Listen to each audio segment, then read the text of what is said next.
কবিগুরু। আরে শিবাল্লি তুমি আসছো, কিন্তু এত দেরি হলো কেন? তুমি আসবা শুই না আমি বসে আছি একা, গোলাপান সব তারাই দিছি, কইরে লাইছি একদম ফাঁকা।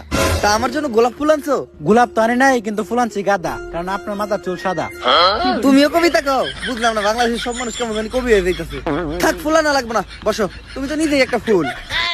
আপনি এই জায়গায় বসে কি করতেছিলেন? আমি কবিতা লিখতেছিলাম, কারণ আমি প্রাক্তনকে কখনো ক্ষমা করবো না। তা কি কবিতা লিখলেন, একটু শোনান তো। তা আমি শোনাবো, কিন্তু আমি প্রাক্তনকে কখনোই ক্ষমা করবো না। প্রাক্তন কি তোমার ক্ষমার উপরে বই আছে? বইয়া থাকুক বা না থাকুক, প্রাক্তনকে আমি কখনোই ক্ষমা করবো না। ক্ষমা করতে হবো না, আপনি কবিতা শোনান। কবিতা শুনামু, কিন্তু আমি প্রাক্তনকে কখনোই ক্ষমা করবো না। আরে এটা কার কাছে আইলাম আমি? ও জীবনে তো চলে প্রাক্তন দিয়া। আচ্ছা থাক, কবিতা শুনেন। কবিতার নাম হলো প্রাক্তনকে কখনোই ক্ষমা করবো না। আমি প্রাক্তনকে কখনোই ক্ষমা করবো না, কারণ প্রাক্তনের নাম নিলেই ভিডিওতে ভিউ হয়, এজন্য ভিডিওতে প্রাক্তনের নাম নেওয়া বাদ দেওয়া যাবে না। তাই আমি প্রাক্তনকে কখনোই ক্ষমা করবো না। কবিতাটা কেমন লাগছে বলো? এটা কি কোনো কবিতা? পেলা নার্সারি পোলানো তো এর থেকে ভালো লাগবো।